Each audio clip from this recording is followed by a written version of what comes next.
guys, Victoria Paxton here. Thanks for stopping back by my YouTube channel. Okay, so today I am doing Prince. Woohoo! The one, the only. I'm a huge fan of Prince, no doubt. I didn't have the pleasure of meeting him, but I'm a huge fan. Okay, so here we go. Okay, Prince Rogers Nelson was born on June 7th, 1958 in Minneapolis, Minnesota. He was born and raised in Minnesota, hometown boy, you know.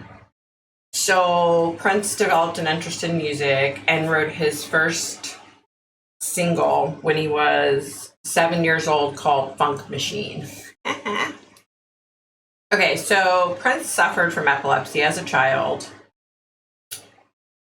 And he went to his mom one day and he said, "Mom, I'm not going to have any more seizures." And she said, "Wait, how do you know that? What are you talking about?" And he said, "An angel came and told me." And apparently he didn't have any seizures after that. So that's pretty cool. Really cool. Okay. He signed a recording contract with Warner Brothers when he was 19. He released his first album, For You, in 1978. Okay, so in 1984, Prince began to refer to his bandmates as his band as The Revolution. So Prince and the Revolution, yeah. So he released the song Purple Rain in 1984 and made his acting debut in the movie Purple Rain. How could I forget that? So Prince's new album spent 24 weeks,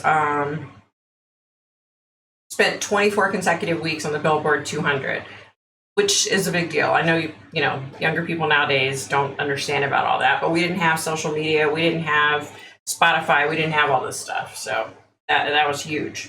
So the movie Purple Rain was a huge success. It won an Academy Award for the best overall song score. It was the last film to ever receive the award. That's pretty cool.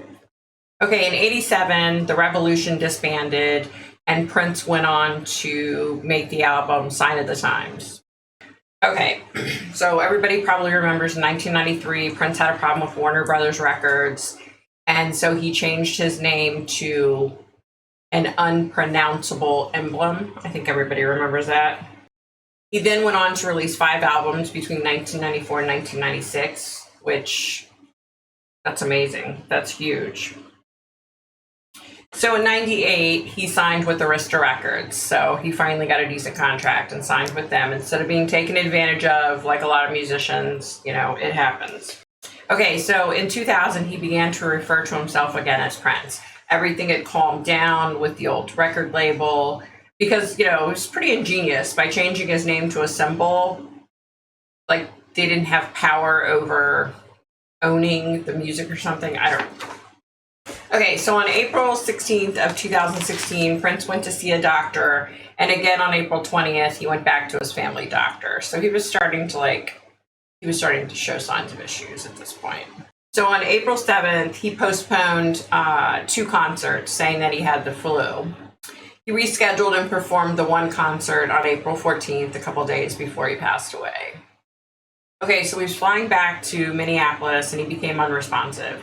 They had to land at Quad Cities Airport. He was taken to the hospital. They administered Narcan, which is what they administer if you're overdosing on any kind of narcotic, and woke up and he checked out against the doctor's wishes and flew back home. So his people came out and said that he was dehydrated and, you know, had the flu and he wasn't doing real well, which of course was BS. He had overdosed apparently. So the next day, Prince was seen in his hometown bicycling around the Rite Aid. Excuse me. People in the town said that at the end of his life, they saw him a lot of times at the Rite Aid. And it kind of lines up with the issues he had going on as far as his abusing pain medication. So on April 20th of 2016, one of Prince's representatives called Howard Kornfeld, he specialized in addiction treatment. He was in California, so he said he would send somebody the next day to do what they could to help Prince. So Kornfeld said I'm going to get you an appointment with the doctor tomorrow, and then I'm going to be there the next day. So I guess Cornfield was planning on coming on the 22nd. So on April 21st, Prince was supposed to go see this doctor, and unfortunately, a 911 call came through of an unresponsive male at Paisley Park. So the person that called 911 was Cornfield's son. I guess he works with him, and he showed up at Prince's place to administer some sort of medication that was going to help with the withdrawal, I guess. And then later that day, Prince was supposed to go see, he was supposed to go see the doctor. So at first, he said it was when he called 911, he said it was an unidentified male. He checked him and said that he was dead. But then I guess later said, oh no, it's Prince. And he was on the elevator, so they pulled him out of the elevator. Paramedics showed up, tried to resuscitate him, but he had been dead for, they thought probably around 6 hours at that point. So they pronounced him dead at 10:07 a.m. So a press release on June 2nd stated that he had died from an accidental fentanyl overdose at the age of 57. So the fentanyl that he overdosed on was put into counterfeit pills. So the pills were, I guess, like Vicodin, which I guess is a pain medication, and the fentanyl was inside of the Vicodin pills. Yeah. So they tried, I guess they researched and tried to figure out where he got this medication from, to maybe press charges against whoever he got it from, but they never could figure it out. April 26th of 2016, after his autopsy, he was, in fact, cremated. On April 26th, Prince's only sibling, Tyka, she went forward and filed paperwork in the Carver County office stating that there was no will. So how did Prince not have a will? That's crazy. At the time, he had been married twice, but he didn't have any living children, and he had been divorced, so there was no one else. So in Minnesota, in the absence of not having a will, not only was Tyka to get, she wouldn't be the only one. Prince's 5 other half siblings would also, it would be divided up equally. Unfortunately, over 700 people came forward saying that they were, in fact, related somehow to Prince. Come on, people. That's just so sad to me. They claim to be half siblings, and people are so sick, taking advantage. The guy's dead. Like, give me a break. He's gone, Okay, so Prince's ashes were placed in a 5D container that looked like Paisley Park, and it was put in the foyer of Paisley Park, which is pretty cool. It would be really cool if they, in fact, turned that place into like a museum, because it had like all of his artwork and, not just his music, but he was really talented. So, okay. So I was, in fact, able to connect with Prince. My first impression, he was an amazing looking human. He was just such a cool looking human. He had like perfect complexion. Like, as we get older, unfortunately, our complexion seems to get spottier, and, you have red patches and you have this and that. He had a perfect complexion, right? So the other thing is he just has this amazing air about him. Like, his energy, he just exudes like confidence, and like he just has so much confidence in himself. Like, I don't know how to explain it. I've never come across anyone like, and it's almost to the point to where I feel like I'm blushing when I'm talking to him. He makes you feel like there's nobody else around. I mean, in this case, there isn't anybody else around, just he and I, but you know what I mean? Like, he makes you feel like you're the only person in the room. No one else matters. I mean, he just focuses like, I don't know how to explain it. I've never come in contact with another spirit or another person like that. I don't know. Okay, so I said to him, I want to talk to you about your life, and then maybe go into the end of your life and what happened. And he said, well, the only life that matters to me is the life that I'm living now. He's very don't know how to explain it. It's like he's just like very poetic and very deep, and yeah, I don't know how to explain it. Okay, so I said, are you sure? Are you okay with talking about what killed you and what led to your demise? And he said, well, I'm embarrassed and I'm humiliated. That got to me. I was like, why are you embarrassed and humiliated? And he said, because, I always preached about holistic medicine. And before I knew it, the pain was so bad that it got to the point to where I had to do whatever I could. He said his back, his hips, his knees, were just torn up. And I mean, if you ever saw, just look at the movie Purple Rain, the way he jumps up in the air and goes down into a split.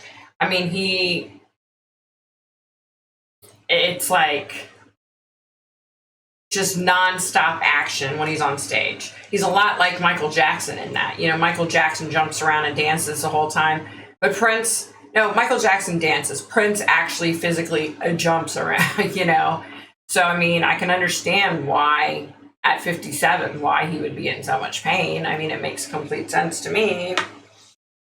So he said, yeah, he was just so embarrassed. And he said, I feel like a hypocrite. He said, I took the holistic approach. I took vitamins. I took potions and whatever I could. And then there just came a day when I couldn't stand the pain anymore. And I felt like if I'm going to continue to perform, I've got to do something.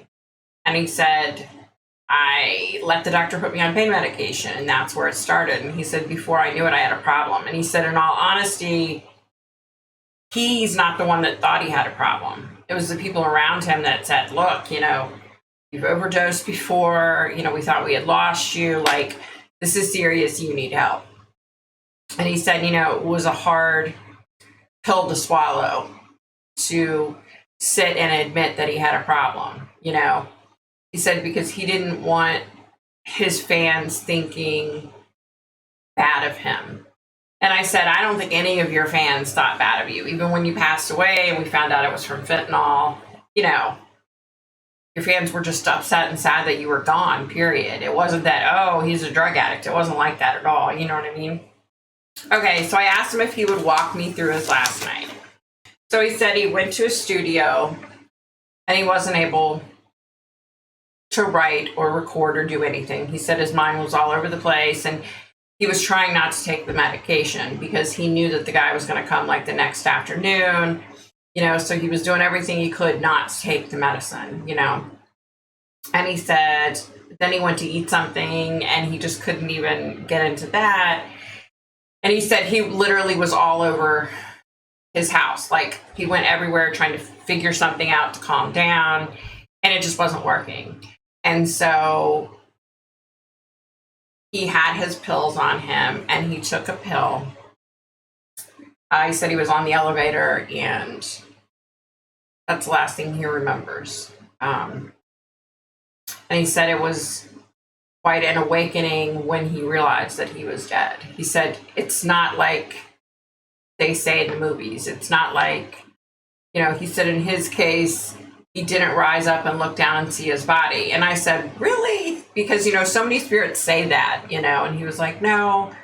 He said, I woke up and I was in this different place, and it took me a while to realize where I was and what was going on. And okay, so when I said later about, I referred to him as a human, it's kind of like, that was his terminology. I guess I kind of picked it up, but because he said, okay, so that was his terminology, because he said Maite was the most amazing human he had ever met. That was his first wife, I believe. Yeah, first wife. He said he met her when she was underage, and he said he felt horrible because he was just so enthralled by her, but he knew it was wrong. So he said, I didn't do anything. I didn't act on it until she was legal. But he said he had never had that connection with another human being. He had never admired someone so much. He said that was it, that he admired her so much. He said physically she was so talented, her dancing, And he said she just was such a beautiful human. He said he had never met anyone like that. And he said he never met anyone after that like her. I asked him how he was, where he's at, and he said he's really good. And I asked him, are there any advantages from your point of view of being where you are now as opposed to being alive? And he said, well, there are a couple. I'm not in pain anymore. And he said, and when he said this, he completely lit up. He said, another huge advantage, and the whole reason why I love being here is that I've gotten to know Amiir. And I said, okay, Amiir. And he said, yes, that was my child. That was my son that I had with Maite. And he said, he's such an amazing human. That's what he called everybody a human. He said that, Amiir reminds him of Maite and reminds him of the good parts of the life that they shared. He said, it got bad in the end. I was mean to her. I was a horrible person. But he said, he wants her to know that he's taking care of Amiir, and he said that he looks in on her, and I can't remember, I should have wrote it down, but he said he looks in on her, and I think he said her child. I don't know if he said if it was a boy or a girl. So yeah, and he said, he's so happy that she's happy, and he's so happy that he's with Amiir, and that he's with family members that have, crossed over. And yeah, I wanted to go over too. He said, he regretted hurting Maite so bad. He really dwelled on that for like a lot longer, that he really regretted hurting her, that he was really a big jerk in the end. He said he did a lot of things that he's not proud of. Yeah. And he said, he feels like he let down all of his fans, by everyone finding out that he had gotten addicted to pain medication. And I said, again, nobody looked at that aspect of it. Nobody cared. They were just so upset that you were gone, So I kind of felt him like pulling back. So I said, okay, so I have one question for you. How is your life today? I thought for a second, and he glanced down, looked down, and you could tell he was really thinking. And he said, my life is joyful. And it almost brought tears to my eyes. It did. It was just so like, how do I explain it? He's such like I don't know. He's just so into his thoughts, and he's just so deep. And I'm here to tell you that I was blushing the majority of the time that I was connected with him, because like I said, he just has this overwhelming, I don't know how to explain it. I've never found another human being like this. He just, focuses all of his attention on you and only you. And I don't know if he was like that in life. But wow, if he were like that in life, I could never carry on a conversation with him, because he was just so intense and so deep. And just, you feel like he's just like sees everything about you. I don't know how to explain it. Honestly, I don't know how to explain it, but it was crazy. I don't think I've ever had another reading like this, so it was awesome. So, okay, guys. So stay safe, be nice, be kind, stay healthy. Do what you got to do to get through this coronavirus crap.